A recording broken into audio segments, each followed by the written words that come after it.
नमस्कार, आप देख रहे हैं देश की बात। मैं हूं आपके साथ तनवीर। रुक करते हैं खबरों का, लेकिन उससे पहले एक नजर डालेंगे इस वक्त की हेडलाइंस पर।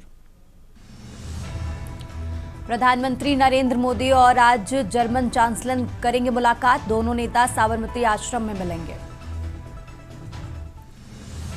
भारत आज सैटेलाइट लॉन्च कर रचेगा अंतरिक्ष में इतिहास। श्रीहरिकोटा से सैटेलाइट लॉन्चिंग करेगा इसरो। लोकसभा की कमेटी के सामने पेश होंगे जस्टिस यशवंत वर्मा। कैश कांड मामले में अपनी सफाई देंगे जस्टिस वर्मा। सांसद प्रियंका गांधी के जन्मदिन पर कांग्रेस दिखाएगी ताकत। मिशन 2027 को लेकर यूपी कांग्रेस की बड़ी तैयारी। कांग्रेस खोलेगी 100 दिन का प्लान। करूर भगदड़ मामले में अभिनेता विजय आज दिल्ली में सीबीआई के सामने होंगे पेश। पिछले साल 27 सितंबर को एक राजनीतिक रैली में हुई थी भगदड़। दिल्ली में ठंड का कहर जारी। 17 साल का रिकॉर्ड टूटा। 3 डिग्री तक गिरा पारा। मौसम विभाग ने जारी किया अलर्ट। आप देख रहे हैं के न्यूज, खबरों का सारथी। और अब रुक करते हैं खबरों का और शुरुआत करते हैं दिल्ली की खबर से। राजधानी दिल्ली से खबर आपको बता रहे हैं।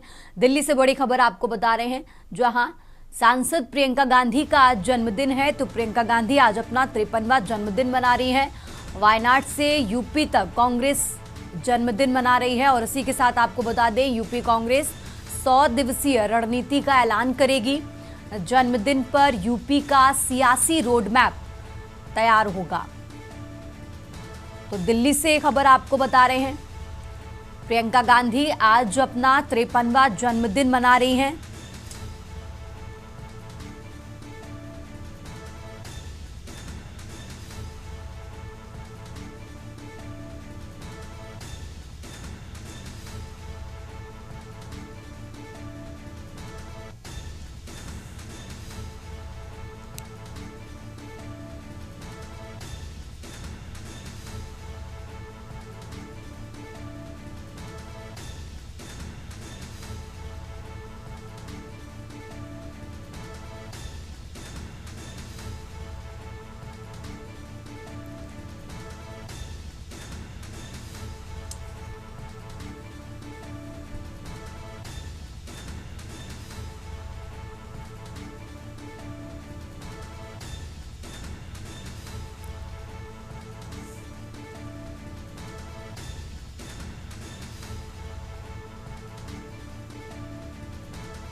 आगे बढ़ते हैं खबरों में, बात कर रहे हैं दिल्ली की। भारत आज सैटेलाइट लॉन्च कर रचेगा अंतरिक्ष में इतिहास। तो दिल्ली से ये बड़ी खबर आपको बता रहे हैं, जहां इसरो आज सुबह करीब 10:17 पर लॉन्च करेगा अन्वेषा सैटेलाइट।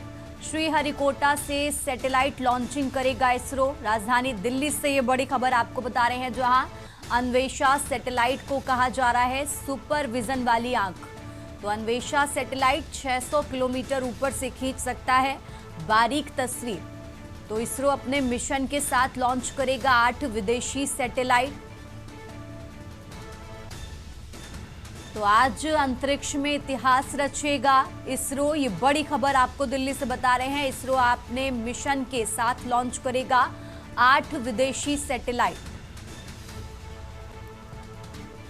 तो भारत आज सैटेलाइट लॉन्च कर अंतरिक्ष में इतिहास रचेगा। दिल्ली से ये बड़ी खबर आपको बता रहे हैं। करीब 10:17 का समय जब इस सैटेलाइट को लॉन्च करेगा इसरो। श्रीहरिकोटा से लॉन्चिंग होगी। तो इसरो अपने मिशन के साथ लॉन्च करेगा 8 विदेशी सैटेलाइट। अन्वेषा सैटेलाइट को बेहद महत्वपूर्ण माना जा रहा है। श्रीहरिकोटा से इसकी लॉन्चिंग होगी। दिल्ली से ये बड़ी खबर आपको बता रहे हैं। 10:17 का समय बताया जा रहा है जब श्रीहरिकोटा से ये सैटेलाइट लॉन्च किया जाएगा। तो बड़ी खबर आपको राजधानी दिल्ली से बता रहे हैं। श्रीहरिकोटा से सैटेलाइट की लॉन्चिंग होगी। 10:17 का समय। आज भारत अंतरिक्ष में इतिहास रचेगा। 10:17 पर श्रीहरिकोटा से इसरो इस सैटेलाइट को लॉन्च करेगा।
आगे बढ़ते हैं खबरों में। लगातार बात कर रहे हैं दिल्ली की। दिल्ली से एक और खबर आपको बता रहे हैं जहां लोकसभा की कमेटी ने यशवंत वर्मा को तलब किया है। लोकसभा कमेटी के सामने पेश होंगे जस्टिस यशवंत वर्मा। दिल्ली से बड़ी खबर आपको बता रहे हैं जहां कमेटी के सामने पेश होंगे यशवंत वर्मा। कैश कांड मामले में अपनी सफाई देंगे जस्टिस यशवंत वर्मा। तो यशवंत वर्मा के वकील ने कमेटी से समय बढ़ाने की मांग की है और अपना जवाब देंगे जस्टिस यशवंत वर्मा।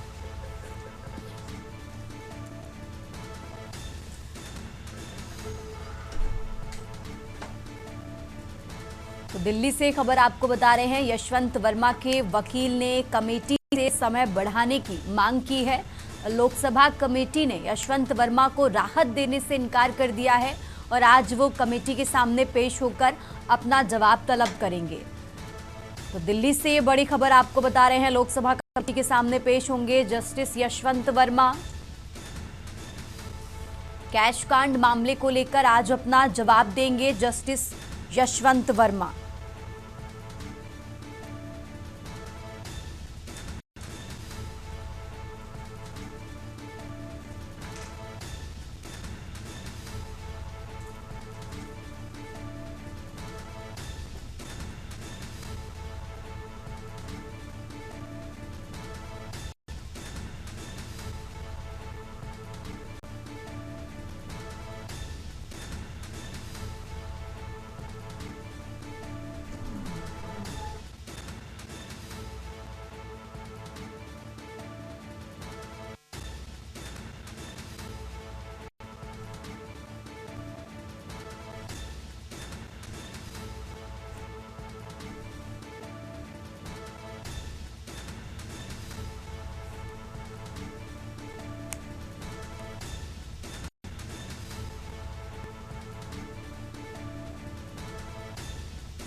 और देश की बात में अब बात कर रहे हैं लखनऊ की, जहां लखनऊ में बनेंगे 28 नए बिजली घर।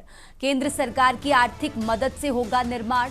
परियोजना पर 250 करोड़ रुपए से ज्यादा का खर्च होगा। और इसी के साथ आपको बता दें, अमौसी लखनऊ मध्य गोमती नगर जोन में बिजली घर बनेगा। सभी जोन ने ब्लूप्रिंट तैयार कर लिया है।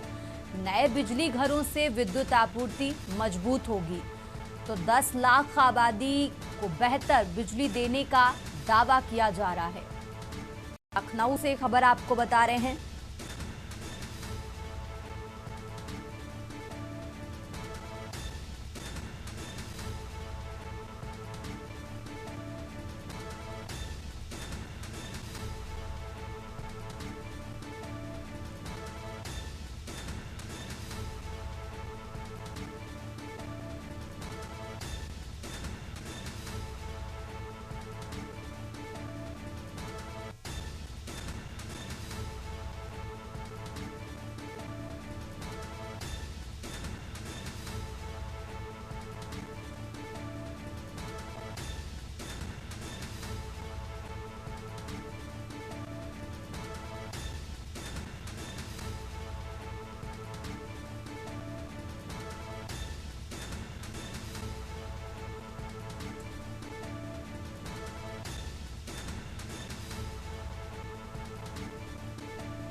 देश की बात में फिलहाल वक्त हो चला एक छोटे से ब्रेक का।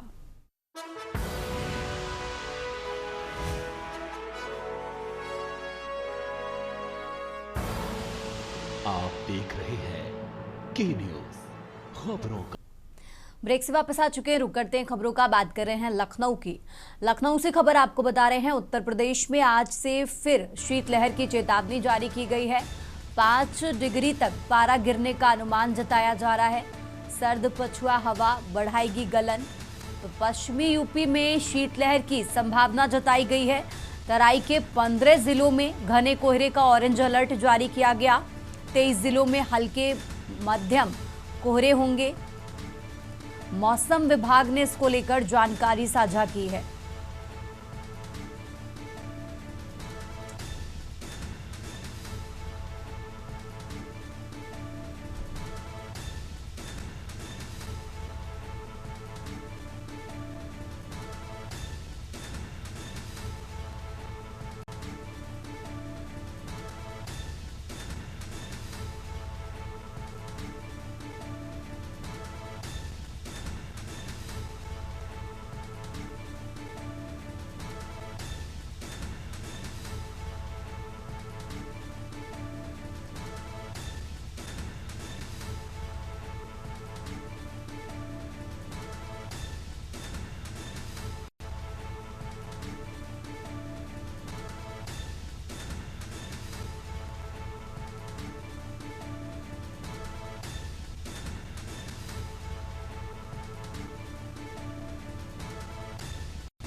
और इसी खबर पर ज्यादा जानकारी के लिए हमारे साथ मनीष तिवारी जुड़ चुके हैं। मनीष, जिस तरीके से मौसम विभाग की तरफ से अलर्ट जारी किया गया है, 23 जिलों में हल्का और ज्यादा कोहरा रहने की संभावना जताई गई। कौन कौन से जिले हैं, पूरी जानकारी क्या है इसको लेकर? जी बिल्कुल, जिस प्रकार से देखा जाए तो शीतलहर का जो है फिर कहर जो है पूरे उत्तर प्रदेश में एक बार फिर देखने को मिल रहा है। जिस प्रकार से 5 डिग्री तक जो है पारा जो है गिरने का अनुमान है।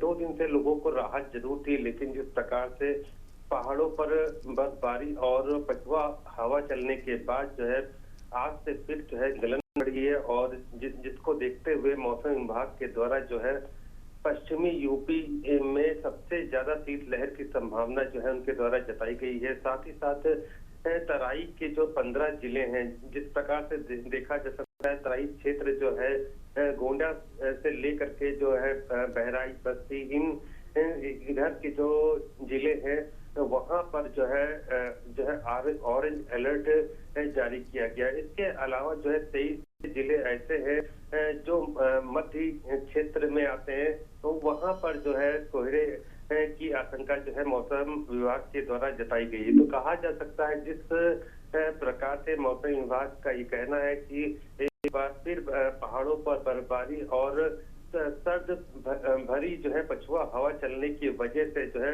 उत्तर प्रदेश में फिर पारा गिरेगा और लोगों को जो है ठंड से बचने के लिए फिर से नए रास्ते अपनाने पड़ेंगे। जिस प्रकार से 2 दिन से निकल रही थी, लोगों को दिन में राहत मिली थी, लेकिन ये राहत जो है आज से फिर देखा जा सकता है कि 2 से 3 दिन तक जो है इसी प्रकार से कोहरा दिखेगा और साथ ही साथ से ठंड शीतलहर की हवाएं चलेगी। जी ठीक है मनीष जी, बहुत बहुत शुक्रिया आपका तमाम जानकारी के लिए।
और अब खबर संभल से है, जहां जिले में प्रशासन की सख्ती के बाद अवैध कब्जेदारों ने स्वयं ही अपने निर्माण हटाने शुरू कर दिए हैं। सरकारी खाद के गड्ढे और ग्राम समाज की भूमि पर बने अवैध मकानों पर प्रस्तावित बुलडोजर कार्रवाई से पहले ही मकान मालिक पीछे हटने लगे हैं। राजस्व विभाग द्वारा पैमाइश किए जाने के बाद इलाके में हड़कंप मच गया और लोगों ने अपने अपने निर्माण तोड़ने के लिए मजदूर लगा दिए हैं। पूरा मामला हजरत नगर गढ़ी थाना क्षेत्र के नगर पंचायत सिरसी के मोहल्ले शर्की करबला रोड का है। तहसीलदार बबलू कुमार के अनुसार कुल 1700 वर्ग मीटर भूमि खाद के गड्ढे और ग्राम समाज की आरक्षित है, जिसमें से 850 वर्ग मीटर भूमि पर बने अवैध मकानों को खाली कराया जाना है। इसके अलावा रविशान पुत्र राजी हुसैन द्वारा 100 वर्ग मीटर भूमि पर बना मकान पहले ही 3 मार्च 2023 को जिलाधिकारी न्यायालय के आदेश पर कुर्क किया जा चुका है। प्रशासन अब इस पूरे मामले में सख्त कार्रवाई के मोड में है।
देश की बात में फिलहाल यहाँ रुकते हैं एक छोटे से ब्रेक के लिए।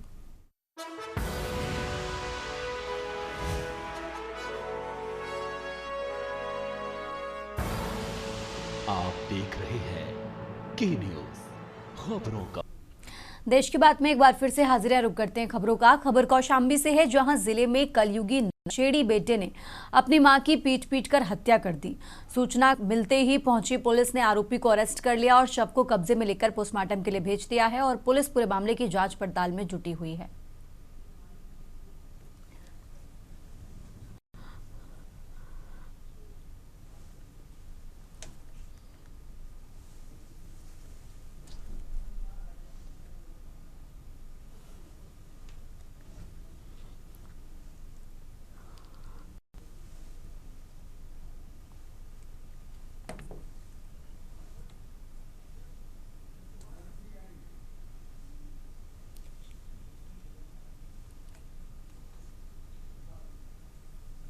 पोखराज के भरवारी कस्बे में अभी अभी एक हत्या की घटना हुई है, जिसमें एक बूढ़ी औरत है जिसके खुद के बेटे ने उसकी हत्या कर दी है। और ये बताया जा रहा है कि जो इसका बेटा था आवारा किस्म का था और नशे का भी आदी था। किसी बात को लेकर, घरेलू बात को लेकर आपस में इनमें झगड़ा हुआ माँ बेटे में, और माँ की पिटाई भी किया है और इसके बाद उसकी गला दबाकर उसकी हत्या किया है। आरोपी जो है उसको हिरासत में ले लिया गया है।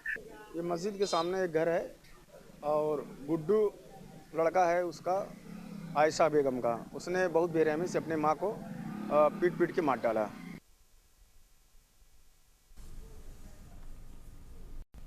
और अब खबर कुशीनगर से है, जहां स्वर्गीय राजा इंद्रजीत प्रताप बहादुर शाही फुटबॉल प्रतियोगिता का आरंभ हो गया है। ये फुटबॉल प्रतियोगिता लगातार 32 वर्षों से तमकुही स्टेट परिवार के राजा महेश्वर प्रताप शाही तथा वरिष्ठ पत्रकार ओम प्रकाश सिंह के सौजन्य तथा फुटबॉल संघ के जिला सचिव भीम प्रसाद गुप्ता के देखरेख में संपन्न हुआ। फुटबॉल प्रतियोगिता का पहला मुकाबला AFC क्लब झारखंड तथा फुटबॉल क्लब बंगाल के बीच खेला गया। मैच के मुख्य अतिथि तमकुही राज्य विधायक डॉक्टर असीम कुमार राय तथा विशिष्ट अतिथि तमकुही स्टेट के राजा महेश्वर प्रताप शाही रहे। कार्यक्रम में मुख्य रूप से नियाज खान, आलोक मिश्रा, जाबिर अली, हिम्मत सिंह, बाबू कौशल सिंह आदि मौजूद रहे। राजा इंद्रजीत प्रताप शाही के वंशज मैं महेश्वर प्रताप शाही मेरा नाम हुआ, राजा महेश्वर प्रताप शाही। और इस विद्यालय के फतेह मेमोरियल इंटर कॉलेज जो आज़ादी के पूर्व हमारे पूर्वज राजा इंद्रजीत प्रताप शाही के द्वारा स्थापित किया गया था, उसके हम प्रबंधक भी हैं। और इस विद्यालय को और उनके कीर्ति को आगे बढ़ाने के लिए हमेशा प्रयासरत रहेंगे, जिसमें क्षेत्र का लोगों का भी पूरा सहयोग हमें निरंतर। देखिए, ये खेल प्रतियोगिता है और लगातार यह खेल प्रतियोगिता 32 सालों से आयोजित किया जा रहा है और ऐसे व्यक्ति के नाम से आयोजित किया जा रहा है जिन्होंने कि इस पिछड़े समाज में भी शिक्षा को आवश्यक बनाया।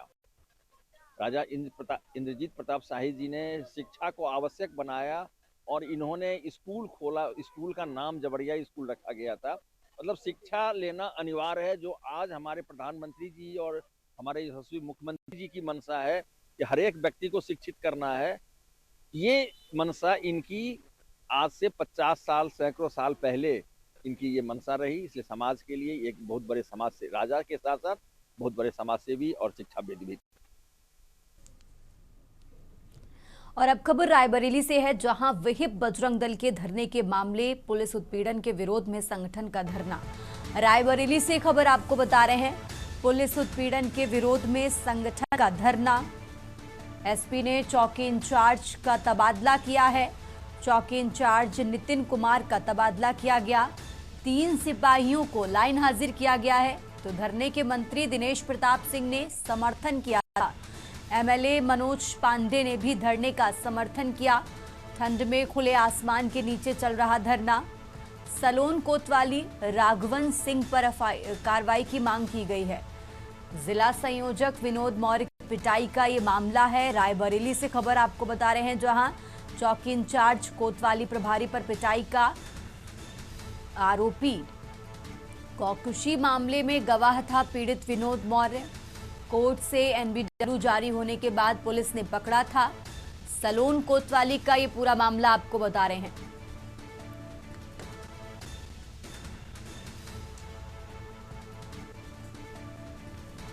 कौकुशी मामले में गवाह था पीड़ित विनोद मौर्य।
और अब खबर गाजीपुर से है, जहां एक सनसनीखेज वारदात के बाद बेखौफ बदमाशों ने एक युवक की गोली मारकर हत्या कर दी।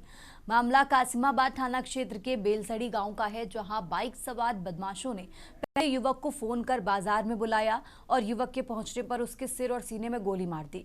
युवक की मौके पर ही मौत हो गई है। इस सनसनीखेज वारदात के बाद बदमाश असलहा लहराते हुए फरार हो गए। पुलिस मामले की तफ्तीश में जुटी हुई है। घटना के बारे में बताया जा रहा है कि बेलसड़ी गांव में रहने वाले युवक दीपक राजभर को बदभीड़ों ने फोन कर बाजार में बुलाया और उसके पहुंचने पर गोली मारकर उसकी हत्या कर दी।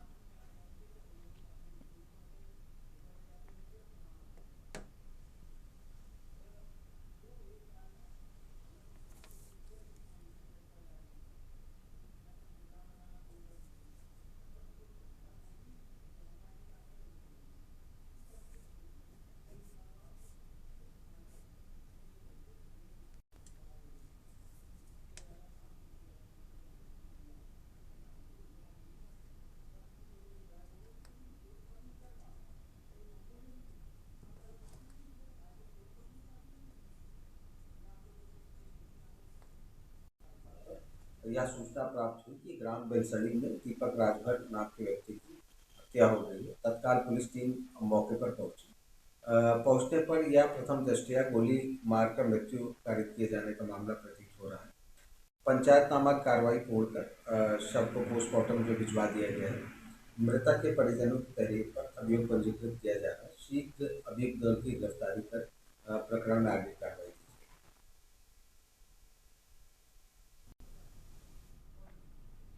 और अब खबर हरदोई से है, जहां रोडवेज वर्कशॉप में भीषण आग लगी है। अज्ञात कारणों से वर्कशॉप में लगी भीषण आग, मौके पर पहुंचा दमकल विभाग, तो दमकल विभाग ने आग पर काबू पाया है। हरदोई से खबर आपको बता रहे हैं, जहां हरदोई सीतापुर रोड वर्कशॉप का ये मामला आपको बता रहे हैं। तो दमकल विभाग ने आग पर काबू पाया। हरदोई से खबर आपको बता रहे हैं।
और अब खबर आपको बुलंदशहर से बता रहे हैं, जहां बुलंदशहर में आसमान से गिरा बर्फ का गोला। बर्फ ने बढ़ाई ठिठुरन, किसान के माथे पर चिंता की लकीर है। सूखी बर्फ पड़ने से किसानों का नुकसान हुआ है। बुलंदशहर से खबर आपको बता रहे हैं, जहां सूखी बर्फ पड़ने से किसानों का नुकसान हुआ। किसान के माथे पर चिंता की लकीरें।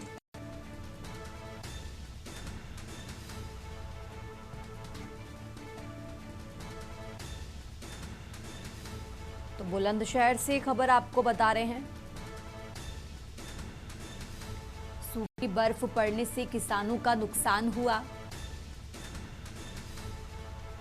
बुलंदशहर में आसमान से गिरा बर्फ का गोला, बर्फ ने ठिठुरन बढ़ाई, किसान के माथे पर चिंता की लकीरें।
और अब खबर लखनऊ से है, जहां आदिवासियों के घर घर जाकर इलाज करेंगे डॉक्टर। तो उत्तर प्रदेश में आदिवासियों के घर जाकर इलाज करेंगे विशेषज्ञ डॉक्टर। 5 से 8 फरवरी तक आदिवासी गांव में रहेंगे केजीएमयू के डॉक्टर। 5 से 8 फरवरी तक आदिवासी गांव में रहेंगे लोहिया के डॉक्टर। लखनऊ से खबर आपको बता रहे हैं, जहां 5 से 8 फरवरी तक आदिवासी गांव में रहेंगे पीजीआई के डॉक्टर। नेपाल सीमा से सटे आदिवासी गांव में स्क्रीनिंग होगी। सर्जरी वाले मरीजों को भेजा जाएगा लखनऊ, पीलीभीत, बहराइच व लखीमपुर। तो बलरामपुर, श्रावस्ती, सिद्धार्थनगर प्रभावित हैं। इस पहल में गुरु गोरखनाथ सेवा न्यास आगे आया। तो लखनऊ से खबर आपको बता रहे हैं, पीलीभीत, बहराइच व लखीमपुर प्रभावित हैं, यानी इन जिलों में डॉक्टर जाएंगे। सर्जरी वाले मरीजों को लखनऊ भेजा जाएगा।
और इसी खबर पर ज्यादा जानकारी के लिए हमारे साथ मनीष तिवारी जुड़ चुके हैं। मनीष, जिस तरीके से जानकारी मिल रही है कि उत्तर प्रदेश में आदिवासियों के घर जाकर अब जो डॉक्टर हैं वो इलाज करेंगे, इसको लेकर आगे कैसे कार्यप्रणाली बनाई गई है, पूरी जानकारी क्या है?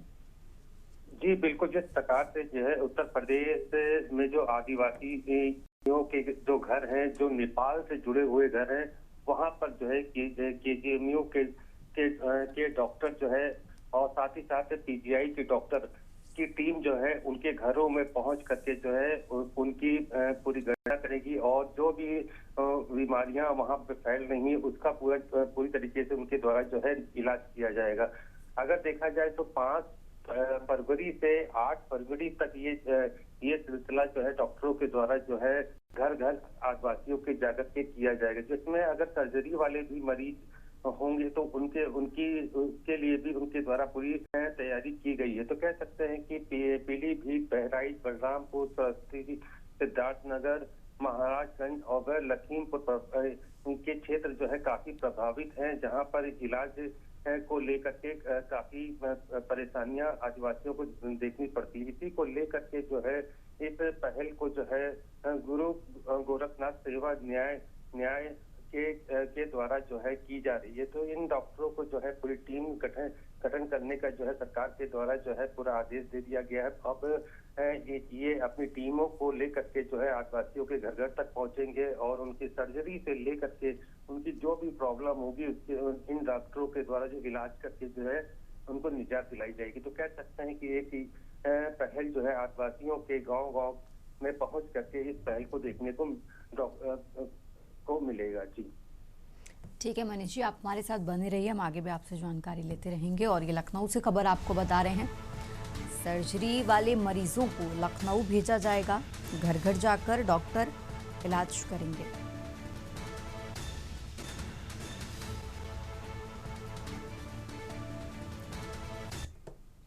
फिलहाल यहाँ रुकते हैं एक छोटे से ब्रेक के लिए।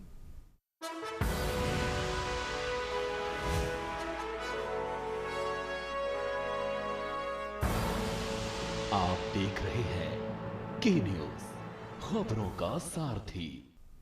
देश की बात में एक बार फिर से हाजिर है, रुक करते हैं खबरों का। बात कर रहे हैं लखनऊ की। डिजिटल पुलिसिंग बनी यूपी की नई पहचान। यूपी सीओपी ऐप बना अमेजॉन का डिजिटल सारथी। अब घर बैठे दर्ज कराएं एफआईआर, मिल रही 27 पुलिस सेवाएं।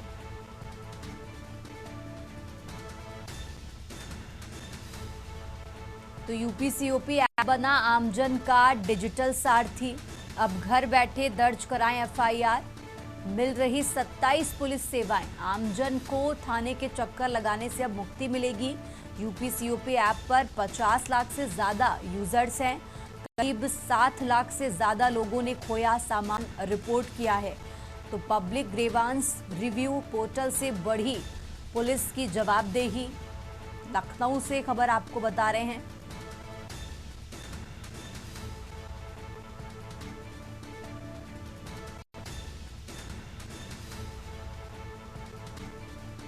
डिजिटल पुलिसिंग बनी यूपी की नई पहचान। यूपी सीओपी ऐप बना आमजन का डिजिटल सारथी। अब घर बैठे दर्ज कराएं एफआईआर, मिल रही 27 पुलिस सेवाएं। तो आमजन को थाने के चक्कर लगाने से अब मुक्ति मिलेगी।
और अब आगे बढ़ते हैं खबरों में, रुक करते हैं अगली खबर का। बात कर रहे हैं ग्रेटर नोएडा की, जहां पुलिस और बदमाश के बीच मुठभेड़ हुई है।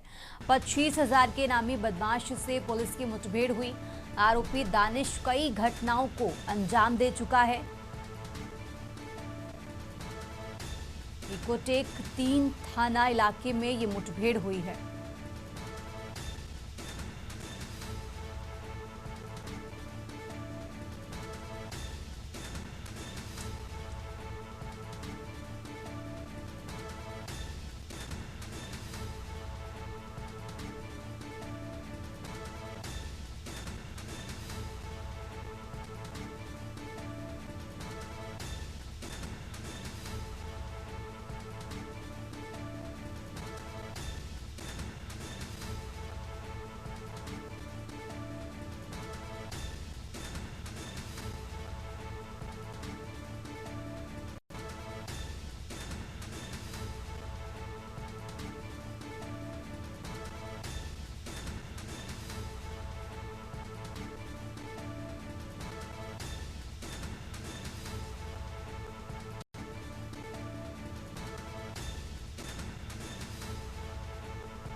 आगे बढ़ते हैं खबरों में। अब खबर ललितपुर से है, जहां ललितपुर के थाना जखौरा क्षेत्र अंतर्गत ग्राम सिरसी से एक हृदय विदारक मामला सामने आया है।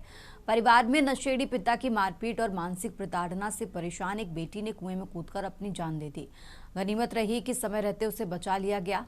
बताया जा रहा है कि पिता शराब के नशे में आए दिन अपने बच्चों के साथ मारपीट करता था और जान से मारने की धमकियां भी देता था।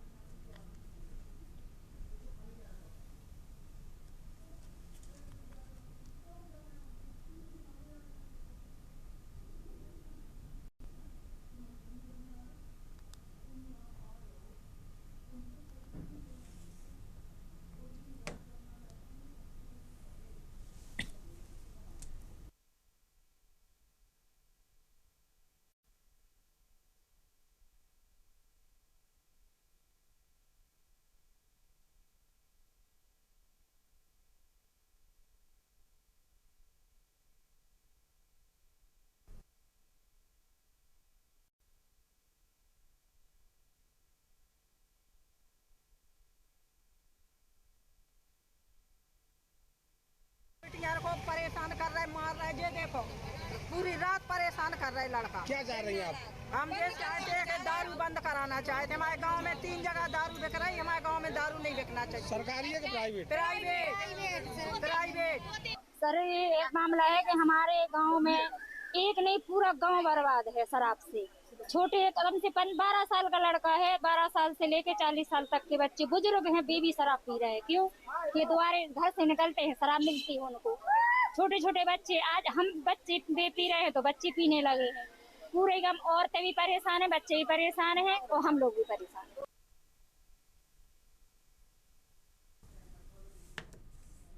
और अब खबर बांदा से है, जहां बांदा जिले में भारतीय राष्ट्रीय कांग्रेस ने केंद्र सरकार द्वारा महात्मा गांधी राष्ट्रीय ग्रामीण रोजगार गारंटी अधिनियम मनरेगा में प्रस्तावित बदलावों और नाम परिवर्तन के खिलाफ जोरदार विरोध प्रदर्शन शुरू कर दिया है।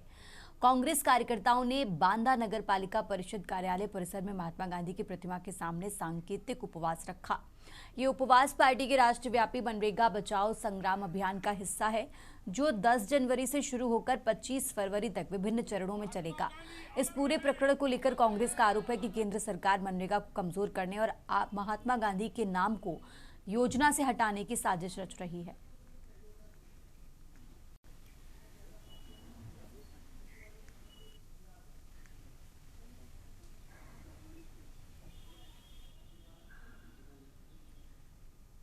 कांग्रेस पार्टी के निर्देशानुसार यहाँ के कोऑर्डिनेटर और जिलाध्यक्ष राजेश दीक्षित और रमेश चंद्र कोरी जी के नेतृत्व में जो इस वर्तमान सरकार ने महात्मा गांधी रोजगार गारंटी योजना का नाम और उसमें कुछ बदलाव करके मजदूरों के साथ अन्याय करने का काम किया है। आपको बता दूं कि यही मनरेगा जो कोरोना काल था, तो यही सरकार इसी के आंकड़े लोगों के सामने पेश करती थी कि हमने इतने लोगों को रोजगार दिया। दूसरा कोई इनके पास प्रमाण पत्र नहीं था कि रोजगार किस विषय में दे रहे हैं, केवल मनरेगा से। महात्मा गांधी ग्रामीण रोजगार गारंटी योजना जो मनमोहन सिंह जी की सरकार की लागू की हुई थी, उस योजना का बैठाने का काम किया है मोदी गवर्नमेंट ने। मजदूरों की मजदूरी छीनने का, उनका हक छीनने का, उनका अधिकार छीनने का काम किया है। महात्मा गांधी जी का नाम बदलने का योजना में महात्मा गांधी जी का नाम हटाने का काम किया है, जिसके विरोध में हम लोग यहाँ पर उपवास पे बैठे हुए हैं।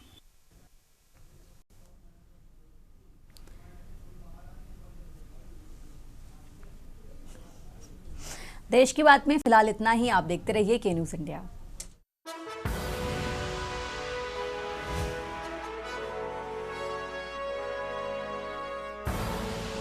आप देख रहे हैं के न्यूज़, खबरों का